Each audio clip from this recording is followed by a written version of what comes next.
Alrighty guys, we are back, and of course it is Datamine time for the first summer banner of the year, so information has been dropping as we speak. There's still one more thing I'm waiting on, which is going to be the skill inheritances for the brand new passives that we got, like the tier 4 wave skills and also Beast Threaten, I think it was called, the one that Nerthuz has. So we don't have the inheritance restrictions for those yet, but as we go along, those things will be released. So why don't we start things off with the Hall of Forms, actually. We have the stats for the units, of course, but I want to start things off with Hall of Forms because this is actually a surprisingly good Hall of Forms here. So, of course, it's going to be Arcania themed. We have rolled all the way around. We just did Engage, so now they got to backtrack and start from the first game and move onward again. So we've got two legendary heroes here. We have Legendary Marth and Legendary Sheeta. We have Fallen Maria, who is a surprise to see in here. She's still relatively meta of a unit. And then we have also the Springtime Maria, who's also actually a surprisingly good unit. Once this unit gets refined, she should be very impressive as well. So a unit definitely to watch out for. These are all pretty solid, honestly. Like, Legendary Marth, you can definitely do some stuff with him now.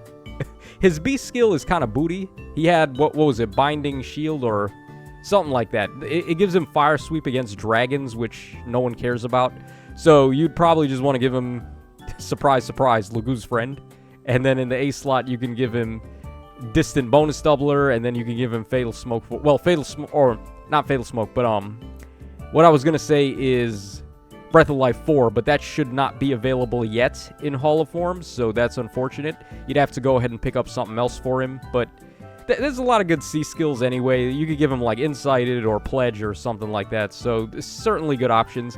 And at this point, I think you just ditch Fire Emblem, his special, for Godlike Reflexes. This Sheeta was a flying unit, right? I believe. She's a flying unit with effective against cavalry and armor, as typical Sheeta units are. She's probably worse than him, actually, believe it or not, just because he's got access to better skills. But she is a flyer still, so you could give her some good stuff, too. You could give her, like, Snap skills, which are really nice. Guidance 4, Soaring Guidance, things like that. If you have her at plus 10 in your Arena Core and you're looking to get some upgraded skills on her, maybe not a bad idea to pick her up here. And then, of course, the two Marias are very good. You could give her Wyvern Rift to stack non-pierceable DR in the B slot and also on her weapon, which is pretty cool. This unit has a lot of good options. She's a support unit that gives Drive Miracle with a full heal as well.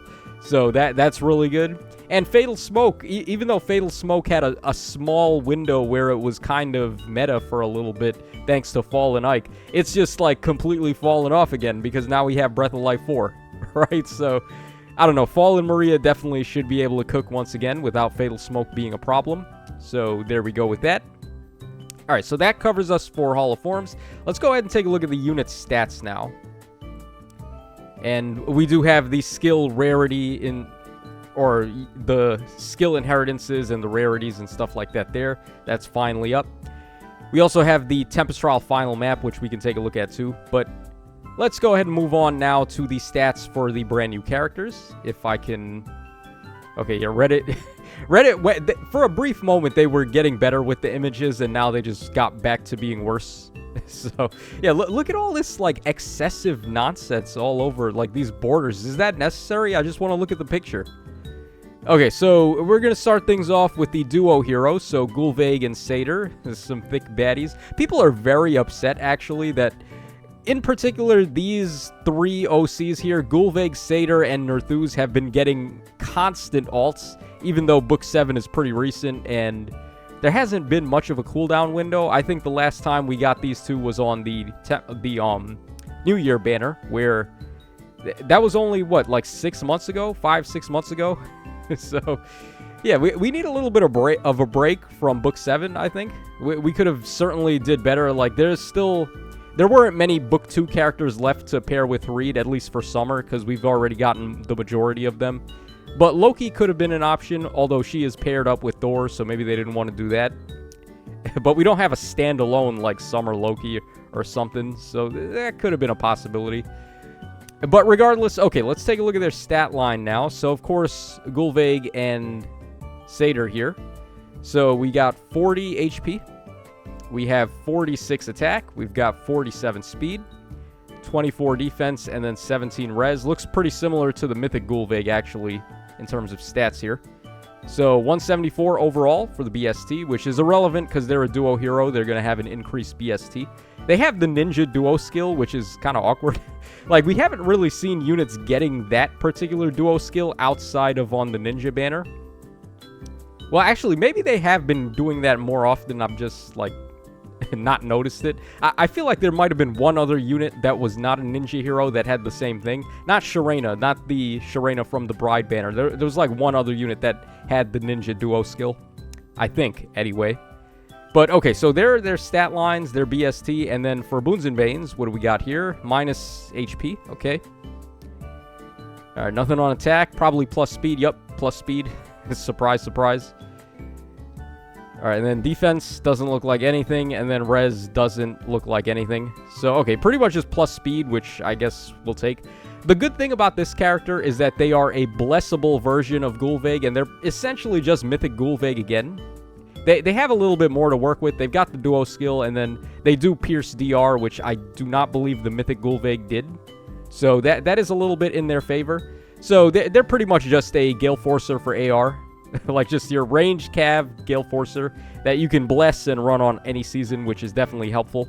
We did get Sharena, though, as well, so like you can choose whichever one you want. Sharena isn't the craziest initiator. Like, her stopping power isn't that good when she's not running no quarter if you give her Gale Force. So, like, this Gulvig is probably going to hit harder than Sharena, so it's probably a little bit more feasible for her to be able to pull off, like, the Gale Force initiate strat, I would say. And then, of course, you can do a lot of nonsense with her. You could pre-charge her special pretty easily with cooldown reduction effects and things like that. So, she might be slightly better than Sharena, but then Sharena is also melee, so it's whichever one you like better. Okay, next up, let's go ahead and take a look at Mommy Goat here. So we've got Nerthuz in the wings. Very lovely artwork from her. Beach chaperone, huh? Who is she chaperoning at the beach, I wonder? Maybe it's Sharena, because she has a Sharena cookie in her tropical fruit drink there. Alright, so we got here 40 HP. We've got 46 attack, 47 speed, 33 defense, and then 19 res. Okay. So 185 overall for the BST. A little better than Gulvig, because she is a melee Cav. And then as far as Boons and Banes go, we have minus HP, of course. Looks like nothing on HP. We got plus speed once again. Oh, is that minus defense? Hold on, let me just quickly check that. Nah, that's not minus defense. It's just whatever on defense. And then nothing on res. So pretty much plus speed once again. Now, Nerthuz, I think, is a pretty interesting unit. One of the failures, I think, with this character here, the duo, they're definitely good, and they're definitely going to be worthwhile to pick up if you go for him. But their passives aren't, like, breaking the mold or anything. They have a bunch of passives that we've already seen before. Whereas, I think Nerthuz and Harid actually got some very interesting passives. So, the B skill on Nerthuz is giving some insane support where she's just giving all allies in 3 columns and 3 rows centered on her damage reduction cut up to 100%, which is actually really strong, and it's pretty reminiscent, but actually better than Legendary Camilla, who gives it as a start of turn support effect, which can be negated or nullified or even stolen by that one thief girl with the staff. What was her name again? Not Safi, Tina, right? Tina? So, the way Nerthuz does it as a drive is just better. So that's definitely something in her favor. Also, she's probably going to be a very nice Gale Force initiator herself. She's got a lot of non-pierceable DR based on speed and some bonus damage and a lot of typical things you would expect from Nerthuz units. She doesn't inflict gravity anymore, I don't think, though, which I actually kind of like that about the other Nerthuz units. Okay, so Harid is up next. So Ice Ike, essentially. This one is for the ladies. Of course, we've got all these thick mamas, so we had to have some manpower on here.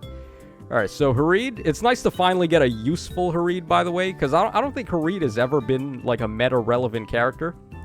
So we've got 40 HP there. We've got 47 attack, 27 speed, 47 defense, and then 24 res. Certainly leaves a little to be desired with res there. I would have liked it if they dumped his speed even more to pump his res up to maybe like 30 points at least. All right, so 185 overall. He ties with Nerthus there.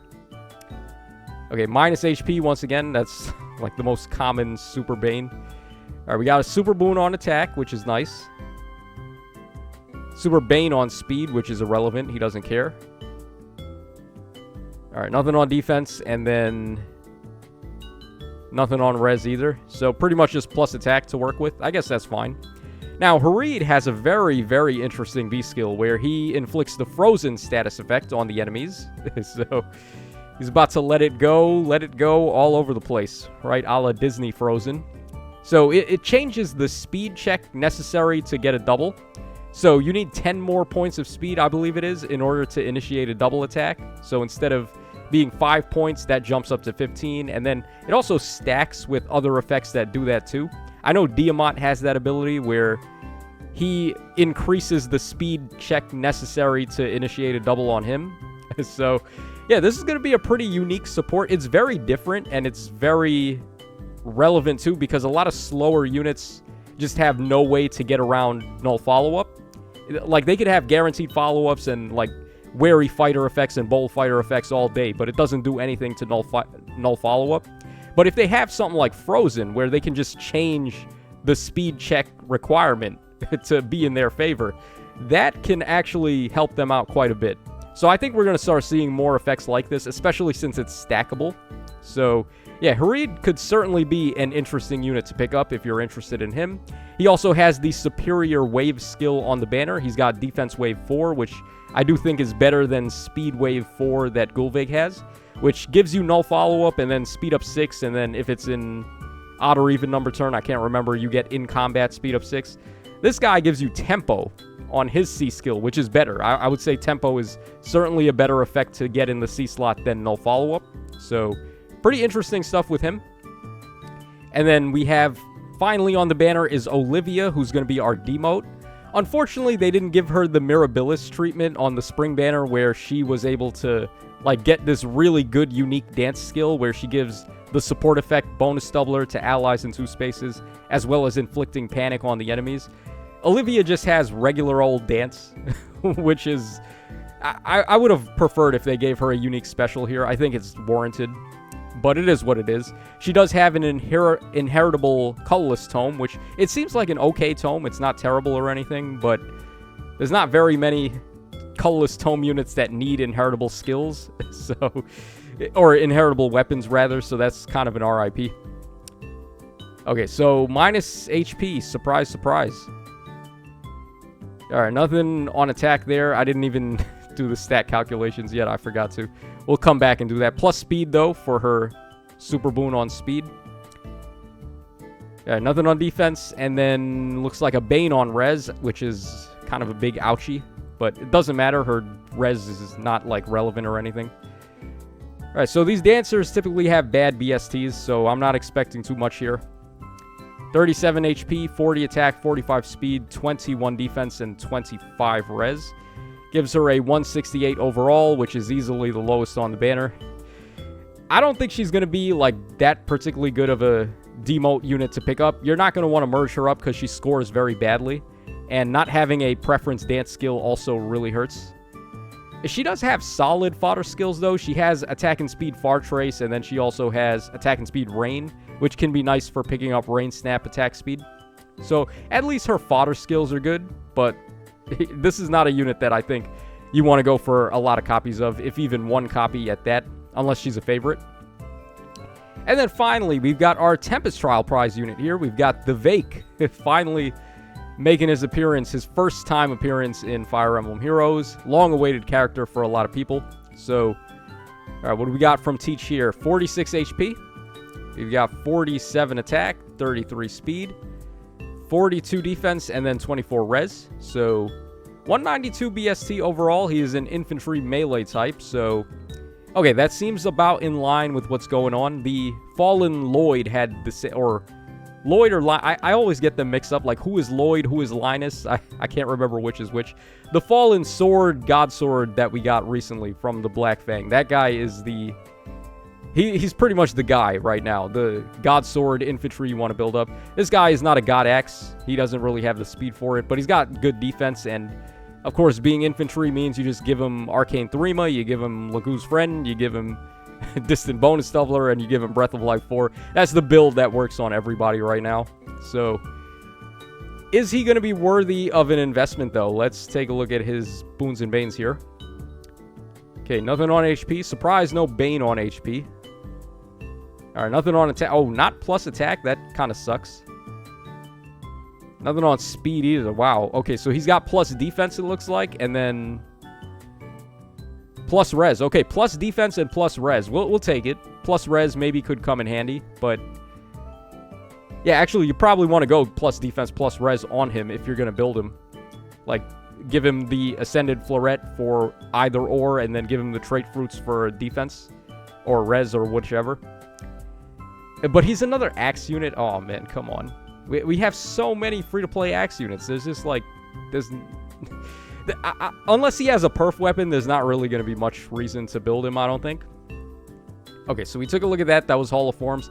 We're getting these Sacred Seals, by the way. So Threaten, Speed, and Defense, which is ass cheeks. And then Beast Sacred Seal. What in the world does that mean? Beast Sacred Seal, huh? That's very descriptive.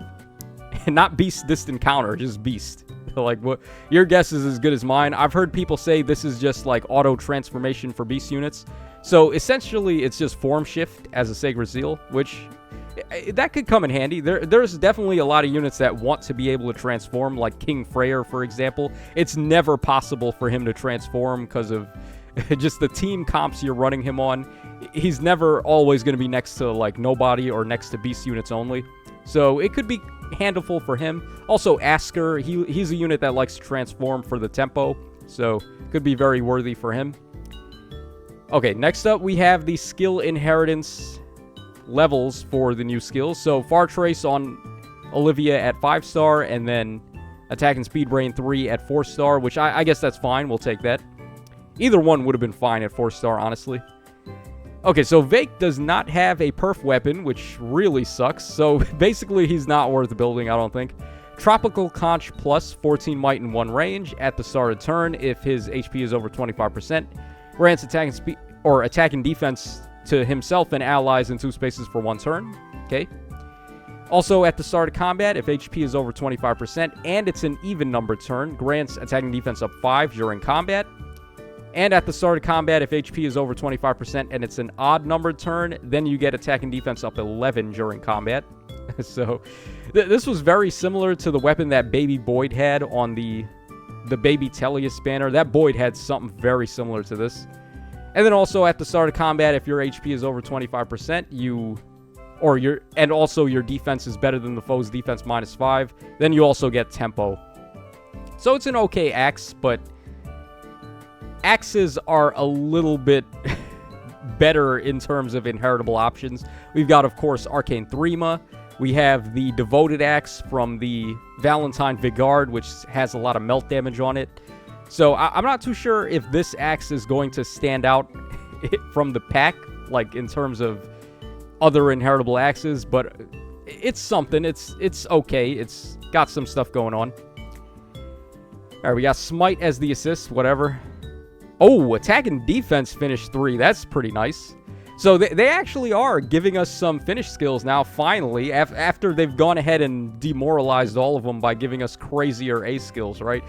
It's funny, we start getting, like, the good tier 4 skills as demote fodder now, when they've gone ahead and introduced essentially tier 5 skills with stuff like Lagu's Friend and Excel and stuff like that. This is so dumb. Okay, but at least it is nice to get this as a demote skill on a Tempest Trial unit. That's pretty much going to be the main value of this guy. It's at 5-star, and then he's got Attack and Defense Link 3 at 4-star. Could be nice when we get the level 4 of this, because the level 4 Link skills actually aren't that terrible. The one that the Duo Robin had was pretty solid. Okay, Beast Threaten. What is this now? What are the restrictions on this? So, Threaten Defense 3, you need that to inherit this, and then it's usable by all movement types, but only beast type units. Ooh, okay, that's interesting. Yeah, beasts actually need stuff like this because beasts don't have anything. So it's nice to finally get more like Beast exclusive passive skills. And this is a really good skill too. I mean, you're doing, what is it? Essentially just defense -7 and panic to all the enemies in 3 columns and 3 rows with no other checks. So you're definitely getting that to go off. And panic is really good right now with all of the self-buffing C skills that are going around, like Incited, Pledge, and Oath, and all those really good skills that just guarantee you get bonuses. And then you're also, if any foes in 3 rows or 3 columns centered on unit, they get attack up 6, or grants attack up 6 to the unit that has this equipped for 1 turn, and then also you get Times Pulse, which is pretty juicy. Yeah, this is a really strong C skill, man. It's only for beast types, though. Okay, and then Hareed has Odd Defense Wave 4, which has no restrictions, and the requirement is Odd Defense Wave 3. So yeah, pretty good skill. Like I said, Tempo C slot is really awesome. We haven't seen that before. This one, not so much, though. Like, we've seen C slot null follow-up quite a bit already, and then null follow-up is just easy to get anyway. There's a lot of units that grant it as a support. But the prerequisite for this is Odd Speed Wave 3. Okay, so that covers us for the skill inheritance, and then I guess the final thing to look at is the artwork here. So, here we go. Thick baddies, of course. Alright, this one's probably my favorite. Shows off the curves a little bit more. And then, of course, Gulveig has this, like, snake floaty right there. It's interesting that they're holding hands. Are they holding hands on, like, all... No, just the attacking arts. Okay. I was going to say, are they, like, holding hands on all of them? But, nah, it doesn't look that way. Alright, and then there is the injured artwork. Kind of a weird pose for Satyr there. Yeah, her back looks like it's broken or something. That's not how backs bend. That doesn't work that way. And here, too, like, her back is bent in a really weird way. Alright, there we go for her artwork. Then we've got Nerthuz, of course. I think Nerthuz has probably got my favorite art on the banner with her Sharena drink there. She looks very soft, too. Her skin, she looks like marshmallow soft. Of course, Mommy Nerthuz, best for hugs. Alright, oh, nice effect there with the water. That looks pretty good. Alright, and then we got the injured artwork from her. Okay, her fingers look really weird, though. Yeah, her hand looks kind of awkward there. But other than that, like, all this art, I think, is pretty good for her. Okay, Hareed is up next. Pretty good artwork as well. Alright, they like doing this. They like giving the hoodies to the men on the summer banners, right? Like the open chest hoodies. I wonder why that is. Alright, he's got a penguin right there. Interesting. We haven't seen penguins on a summer art, right? I guess it makes sense because he's from the ice world, so... Like, what kind of swimming animal could we have from the ice world? Penguins are the choice. Alright, and there is his injured artwork there. Okay. Alright, and then finally, Olivia, who has not really gotten many alts in this game, but she was a relatively popular character in Awakening, so... I guess it's nice. Alright, there she is with the attacking artwork. Alright, the special attack artwork there. Okay. And then finally, the injured artwork for her. Sure. Alright, not particularly too interesting there. And then finally, we've got the artwork for Vake. So here is his neutral artwork. You could not tell this guy's an Axe unit just looking at this artwork. He's just holding a giant conch shell, right? You guys remember that episode with SpongeBob where they had the giant conch? And they had like a clubhouse and they did whatever the conch shell said to them. And then Squidward tried to ask the conch shell some questions and it didn't answer him. Or it didn't like let him do anything, but it was always letting SpongeBob and Patrick do everything. Alright, there is the attacking art for him. Oh, that's really good. This special attack art, that's juicy. Yeah, look at that big-ass tuna right there. That yellowfin tuna. That's some nice sushi he's gonna make. And we got this octopus. That's some nice takoyaki. This dude is coming with the food here. We got some squid. We got some calamari. We got some shrimp there. Wow. This is making me hungry. Okay. Yeah, very good, delicious-looking seafood there. Alright, then we got the injured artwork from Vake. Okay. Alright, it's always nice when these Tempest Trial units get some good artwork. And then the final thing we want to look at is the... Oh, we have customization support packs too. Interesting. And that was just posted. Okay. Alright, Beast Seal description. Beast removes the transformation condition to beast units, which I thought. And the SP cost is 240, so you could actually run that sort of okay for arena mode. New combat backgrounds for Tempest Trials. Okay. So this is going to be the new background where we're fighting. Sure. Alright, just lots of palm trees. Looks like a nice little vacation spot there. Alright, and then the Tempest Trial map. This is a little bit of a spoiler, but this is where we're going to be fighting Gulveg on. So there are your starting positions, and Gulveg is the final boss. So let me know your thoughts in the comment section down below as we take a look at this final thing here. So $9 essentially US for 22 orbs and a copy of the Flame Tribe Lyn, who has Godlike Reflexes, Speed Smoke 4, and also Shield Pulse 3. Although no one's running Shield Pulse anymore. So yeah, seems like some good stuff in this update. Definitely let me know your comments or your thoughts in the comment section down below. And this is your boy Tacho signing out. So take care, fellas, and I'll catch y'all again on the flip side.